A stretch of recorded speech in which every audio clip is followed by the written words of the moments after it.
For 6 centuries it has held its secrets close. Known as the Voynich Manuscript, or more formally as Beinecke Rare Book and Manuscript Library MS408, this small, unassuming codex is perhaps the most bewildering book in the world. Its pages are filled with elegant, looping script that no one has ever been able to read. Alongside the text are illustrations that seem to have sprung from a dream, or maybe a world entirely different from our own. We see impossible flowers with tangled roots. We see naked women bathing in peculiar green liquids. We see astrological charts filled with symbols that defy known cosmologies. The manuscript presents a profound puzzle, one that has captivated the minds of scholars, cryptographers, amateur sleuths for generations, each drawn to the promise of unlocking a forgotten piece of human history. The allure of the manuscript lies in its perfect, tantalizing mystery. It feels both deeply familiar and profoundly alien. The vellum pages, the careful script, the delicate illustrations, all speak to the craftsmanship of medieval European bookmaking, yet the content seems to defy any known context from that period. To open the Voynich manuscript is to step into a world that is both beautiful and deeply strange. The book is divided into several distinct sections, each with its own peculiar focus, yet all unified by the same unreadable script. The first and largest section is often called the herbal botanical section. Page after page displays detailed drawings of plants, not the familiar herbs of a European garden. They are fantastical creations, composite organisms with roots. Others bloom with structures like mechanical gears rather than petals. Drawn with care, suggesting something real to the artist, yet their identity remains a profound puzzle. Following the botanical section, the pages shift to astrological content. Circular diagrams, mandalas, filled with celestial bodies. Suns, moons with human faces gaze from the page. These charts don't match any known zodiac or medieval cosmological system. They form a unique, private cosmology with its own internal logic, a universe in miniature captured on vellum. The balneological section is perhaps the most discussed, named for depictions of bathing. Dozens of small naked female figures, often wearing crowns, wading, interacting within networks of pipes and pools, filled with a strange green or blue fluid. The structures resemble biological organs and fantastical plumbing systems. For centuries, these images fueled speculation. Interpretations range from fertility rituals to gynecological diagrams. A pharmaceutical section shows apothecary jars, plant snippets, roots, ingredients for remedies, followed by dense, unbroken text and recipe-like instructions, professionally made, deliberate. Like any great historical artifact, the Voynich manuscript has a past filled with shadowy figures and tantalizing gaps. Its known history begins in the early 17th century, in the court of Holy Roman Emperor Rudolph II in Prague. Alchemists, astrologers, seekers of arcane knowledge. Legend holds that Rudolph purchased the manuscript for the immense sum of 600 gold ducats, believing it to be the lost work of Roger Bacon. From the emperor's court, it passed to his personal physician Jacobus Sinopius, who left his faint signature on the first folio. The manuscript then began its long journey through the hands of collectors and scholars, each trying and failing to penetrate its secrets. After Sinopius, the book found its way to Georg Beresch, an alchemist in Prague who became obsessed with its contents. Frustrated, he sent sample pages to Athanasius Kircher in Rome. Upon Beresch's death, the manuscript was passed to Johannes Marcus Marci, who sent the volume to Kircher in 1666. For the next 200 years, the manuscript vanished from the historical record, likely stored in the Collegio Romano. It was presumed lost until 1912, when Wilfrid Voynich discovered it at Villa Mondragone. Recognizing its unique and baffling nature, he purchased it and brought it to public attention, lending it his name. Voynich was convinced he had found a major work by Roger Bacon, and promoted it throughout his life. After Voynich's death, the manuscript passed to his widow Ethel, then Anne Nill. In 1961, Nill sold the book to Hans P. Krauss. After failed sales, he donated it to Yale in 1969. There it has remained, safely preserved in a climate-controlled vault, its digital scans made available to researchers worldwide, all hoping to be the one to finally break the 600-year-old code. The manuscript's journey is a record of obsession, scholarship, and mystery.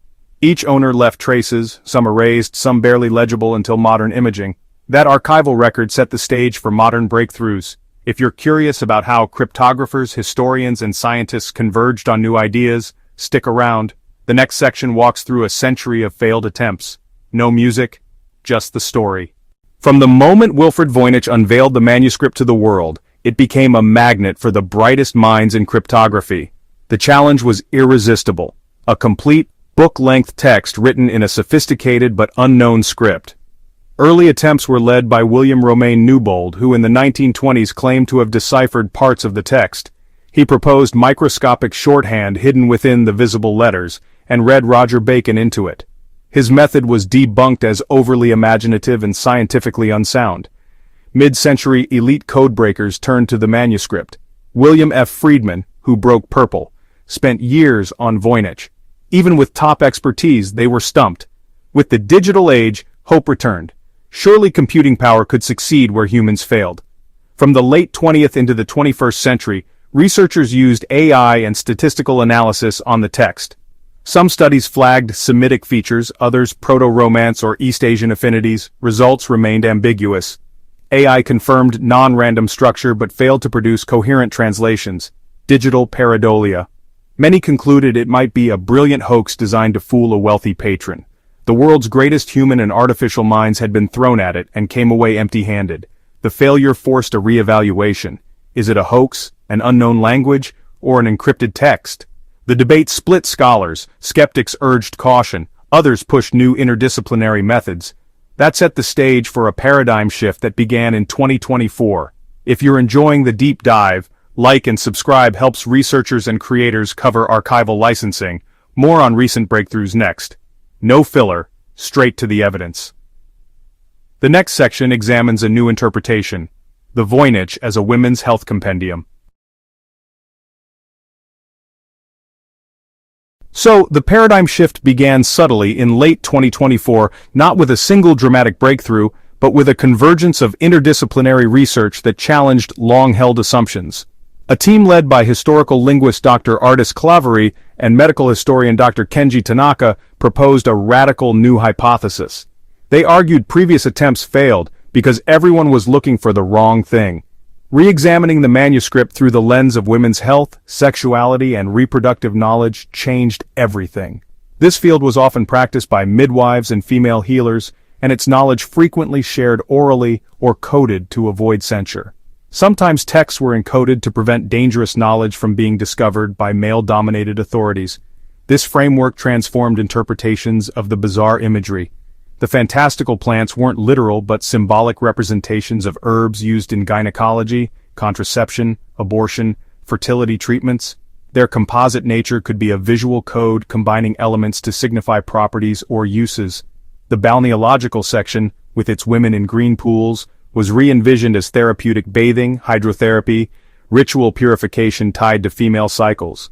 Pipes and vessels were symbolic diagrams of the female reproductive system, a subject rarely illustrated in mainstream medieval medicine. Claverie and Tanaka proposed a complex polyalphabetic cipher and nomenclator, possibly a heavily encrypted Romance dialect from northern Italy or southern France. In spring 2025, their team announced partial decryptions that were revelatory. Their method relied on layered annotations, polyalphabetic assumptions, and a specialized nomenclator. Phrases like tincture of the lesser root, the cycle of the moon, cleansing of the vessel began to emerge. These phrases correlated directly with nearby plant and bathing illustrations. The evidence is cumulative. Recurring symbols link plants to womb diagrams and abortifacient herbs. While full translation is incomplete, the team provided the first coherent evidence-based explanation. The Voynich seems to be a rare surviving guide to medieval women's medicine, encoded to protect dangerous knowledge, not magic, not aliens, something far more precious, a hidden medical compendium. Next, the physical science that proves the book is medieval and professional. Beyond the mystery of its content, the Voynich manuscript is honestly a remarkable physical object, a survivor of 600 years. Scientific analysis of its materials provides concrete clues about its origins. In 2009, radiocarbon dating placed the vellum between 1404 and 1438. Further analysis found iron gall ink and mineral pigments consistent with early 15th century practices. Tannins from oak galls, ochre for reds, azurite for blues. The palette is medieval. A limited palette blended skillfully, surprising sophistication. Paleographic study revealed differences in letter forms, spacing, and stroke patterns. A 2023 University of York study identified at least 5 distinct but coordinated scribal hands. That points to a small workshop, institutional backing, not a lone eccentric. Vellum folios arranged in quires, pages ruled, careful binding, evidence of serious investment. Pages have been shuffled over centuries. Reconstructing original order is an active research frontier. Not a personal diary, but an authoritative, expensive volume of specialized knowledge. RTI and high-res photography reveal quill pressure, stroke angle, and ink flow to profile each scribe. Imaging shows erasures and corrections in places where vellum was scraped for reuse. Non-invasive techniques let us study construction without damaging the book.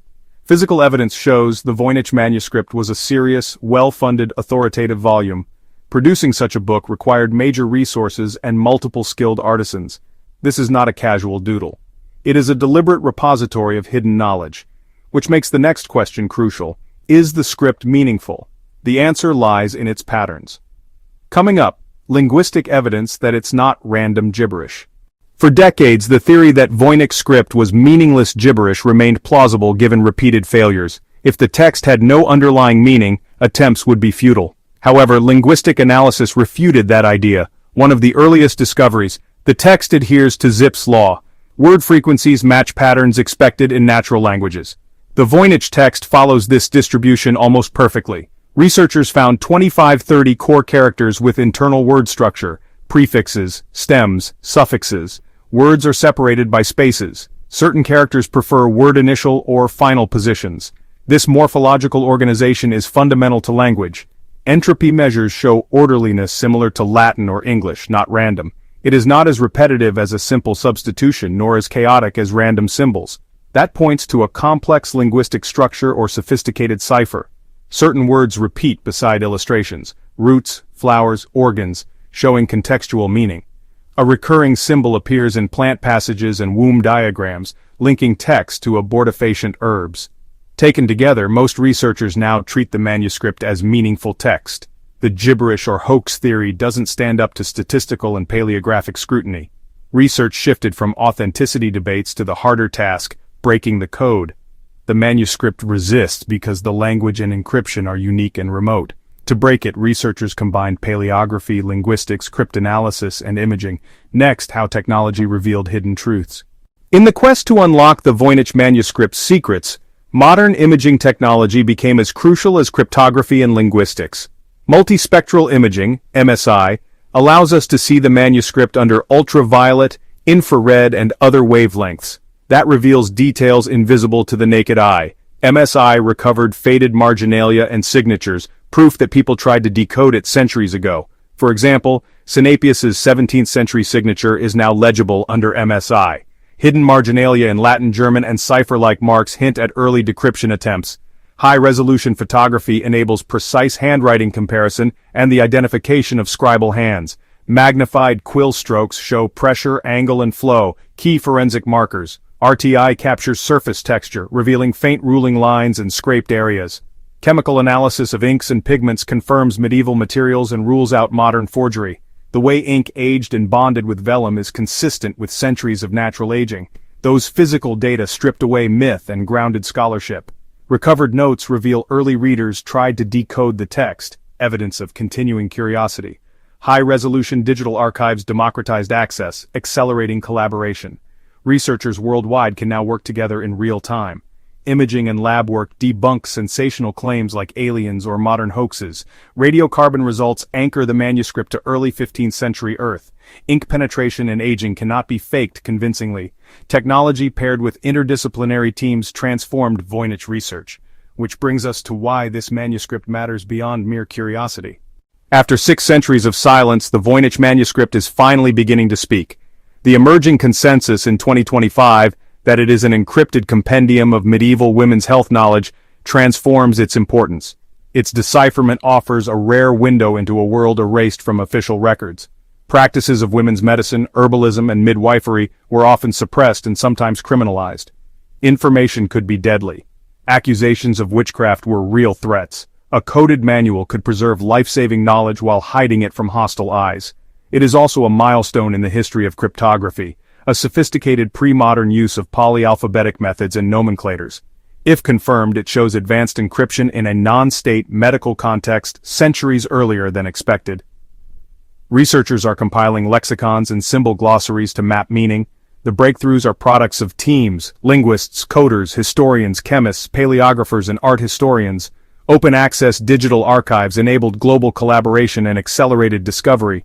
The slow unlocking of secrets is a victory for modern scholarship.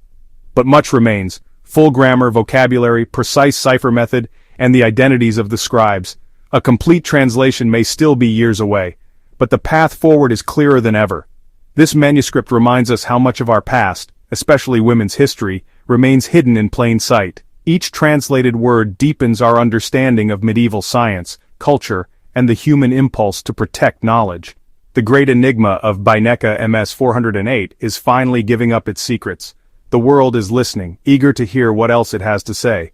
If the current theories hold, we are witnessing the end of one of history's greatest literary mysteries. If you found this deep dive valuable, subscribe and check the pinned comment for primary sources and further reading. The Voynich Manuscript, 6 centuries of secrecy, finally beginning to speak. If you crave more mysteries, true crime, and the thrill of the unexplained, you're in the right place. Join our community of curious minds, comment with your favorite enigma, and subscribe for more deep dives into history's greatest secrets. Stay curious and keep seeking the truth.